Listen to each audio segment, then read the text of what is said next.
družinski zdravniki, ki smo res tisti, ki smo vsakodnevno, rekla, v domačem okolju, v stiku s svojimi pacienti, ne nasprotujemo neki jasni in odgovorni diskusiji o prostovoljnem končanju življenja. Zelo jasno pa nasprotujemo tej rešitvi, ki je trenutno v obliki tega zakona pred nami, ker mislimo, da prinaša veliko več tveganj kot koristi, predvsem za tiste, ki so najranljivejši. Zakaj to mislimo? Prvič, ta zakon, ki je pred nami, prihaja v času, ko država ne izpolnjuje tistih najbolj osnovnih obveznosti do bolnih. Kot veste, je v Sloveniji več kot 150,000 ljudi brez osebnega zdravnika. Imamo slabo razvito mrežo paliativne oskrbe. Dolgotrajna oskrba starejših, tako v domačem okolju, kot v domovih upokojencev, je podhranjena. Primanjkuje negovalnega osebja. Mnogi ljudje imajo lastne, zelo težke izkušnje, ko so spremljali umirajoče svojce, ker niso imeli nikakršne ustrezne strokovne podpore. In ljudje so upravičeno jezni na zdravstveni sistem, ki jih je v tako težkih trenutkih pustil na cedilu. Ampak ravno zato se nam zdi neetično, da država v take razmere, ne da bi predhodno zagotovila osnovno zdravljenje, nego in podporo bolnim, sprejema dodatno storitev, in sicer asistenco pri samomoru. Odpiramo pot državno asistiranega samomora, ne da bi predhodno poskrbeli za strokovne, medicinsko, zdravstveno in socialno podkrepljene storitve. Jaz mislim, in večina mojih kolegov z mano deli to mnenje, da bi mogli najprej poskrbeti za strokovne in humane rešitve, preden se pogovarjamo o takšnih skrajnostih. Drugič, zakaj menimo, da ta zakon ni v redu? V javnosti velja nekako prepričanje, da je ta zakon namenjen umirajočim. Se pravi ljudem, ki so v neki terminalni fazi življenja, mogoče v zadnjih tednih, dnevih, celo urah in močno trpijo. Ampak to ni res. Ta zakon velja za vse neozdravljivo bolne in za vse ljudi, ki imajo takšno zdravstveno stanje, ki je nepopravljivo.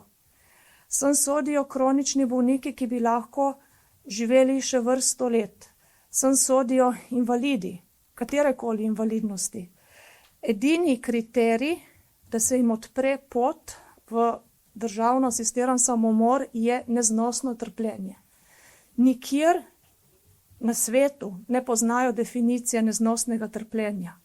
Kaj to pomeni? Meril ni. Kaj bo ocenjevala komisija? Ne vemo. To je ena resna luknja v zakonu in izkušnje iz tujine kažejo, da ko se enkrat sprejme to vrsten, ohlapen in zelo širok zakon, pridemo na ta spolzek teren, ko se indikacije za državno asistiran samomor širijo. Zakaj? Zato, ker komisija pravzaprav nima podlage, da bi človeku to prošnjo zavrnila. Tretjič, na podlagi tega zakona bodo najbolj izpostavljeni ranljivi. Ne mislimo, da bodo svojci tisti, ki bodo svoje ostarele, onemogle, bolne silili v samomor. Večina svojcev zelo lepo in po svojih najboljših močeh skrbi za svoje člane družine. Je pa res in je zelo pogosto, da se ljudje, ki potrebujejo nego in pomoč drugih, počutijo, da so breme. Pogosto se pri njih pojavljajo občutki, da obremenjujejo svojce fizično, časovno, psihično in tudi finančno. In pri takih ljudeh, ki nikoli ne bi pomislili na samomor, bomo sedaj kot družba implicitno sporočali, da imajo možnost, da se umaknejo. In marsikdo od njih bo morda pomislil, morda bi bilo pa bolje, da me več ni. Iz tega vidika je ta zakon tvegan. V državah, kjer že imajo sprejete to vrstne zakone, se je pokazalo, da se zato pogosteje odločajo tisti, ki so socialno izolirani, osamljeni in socialno šibkejši. Četrtič, zelo važna točka. Ta zakon se po nepotrebnem vpleta v odnos med osebnim zdravnikom in ruši odnos s pacientom.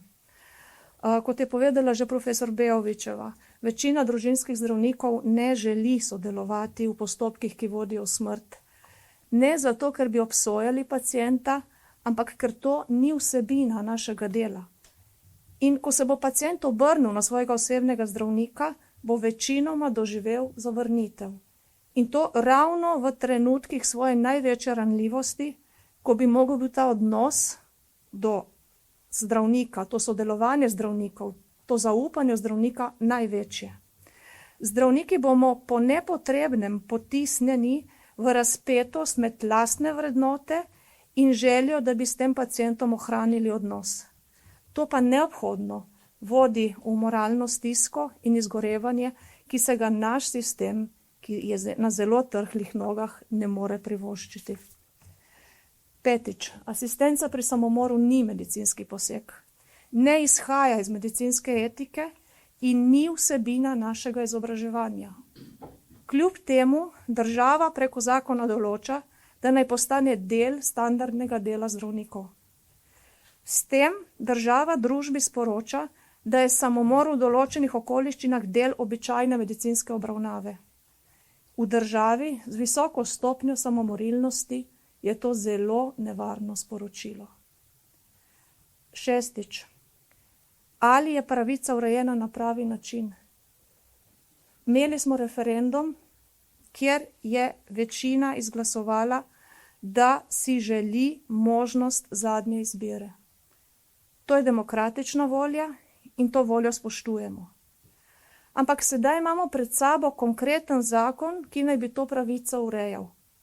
Zdravniki opozarjamo, da je ta zakon, konkreten zakon, neustrezen, tvegan in ne upošteva realnega stanja v praksi. Če sklenem, ta zakon ne bo rešil resničnih težav, ki so osamljenost, pomanjkanje nege, nezadostna paliativna oskrba in pomanjkanje podpore bolnim in ostarelim. Obratno, v državah, kjer so tovrstne zakone sprejeli, se je pokazalo, da se je razvoj vsega tega upočasnil. Bo pa ta zakon pod tveganje postavil tiste, ki so že itak na robu, bolne, onemogle, osamljene in tiste, ki so brez močnega glasu. Kot družinska zdravnica verjamem v pomoč in spremljanje bolnih in mislim, da etično, nedvoumno stoji, da moramo najprej zagotoviti kakovostno paliativo, nego in dostojno podporo. Šele potem se lahko pošteno pogovarjamo o zadnjih možnostih. Zakaj poudarjam pošteno? Ker bi bilo pošteno povedati, da smrt po aplikaciji tega strupene učinkovine ni vedno umirjena, ni vedno neboleča, ni vedno hitra. O tem se ne govori. Dogaja se, da ljudje umirajo po več ur. Vsak 12. pacient umira tudi več kot 6 ur. Obstajajo posamezni primeri, ko so posamezniki umirali več dni. Nikjer v zakonu ni določeno, kaj naj zdravnik in medicinska sestra storita v primeru, ko pri takem pacientu pride do komplikacij, do krčev, epileptičnega napada, bruhanja. Tega zakon ne določa in prepušča zdravniku in medicinski sestri, ki bo zelo težko odreagirala na način, da bo spoštovala pacientovo voljo in hkrati ne kršila zakona. In še en močen poudarek je ta, da je v škodo vseh, če stroka ne ohrani avtonomije. Stroka mora sama določiti, kaj spada v medicinsko obravnavo.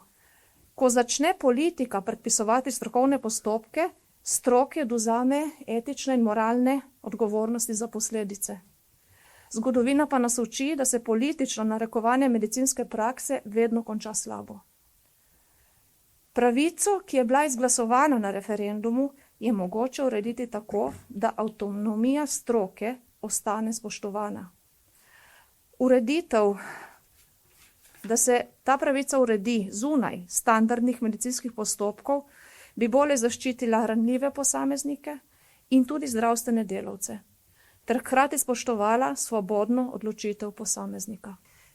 Absolutno je tle debata odprta, ampak mi nimamo osnov, mi nimamo primarnega zdravstva urejenega, mi nimamo dostopa do zdravnika, mi imamo ljudje, ki umirajo sami doma brez strokovne oskrbe in jim potem kot rešitev odpremo dodatno pot samomor.